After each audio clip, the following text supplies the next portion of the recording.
Everybody, my name is TaoMan, and in this video I will show you how you can simply fix a lag in Steam, or if your Steam is lagging, so when you're gonna click store, like it's loading too much and you can't click or anything.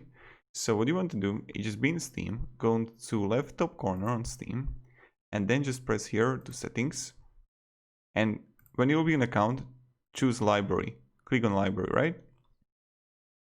And now you want to click on low bandwidth mode and also low performance mode. And now, thanks to this, your whole Steam will be much faster and you won't get any lags. So this is pretty much it. So again, go to View, Steam, Settings, Library, and low performance mode, low bandwidth mode, and click OK. So thank you very much everybody for watching. If you have any questions, ask me down below in the comments. I'll be really happy to help you, and yeah, goodbye.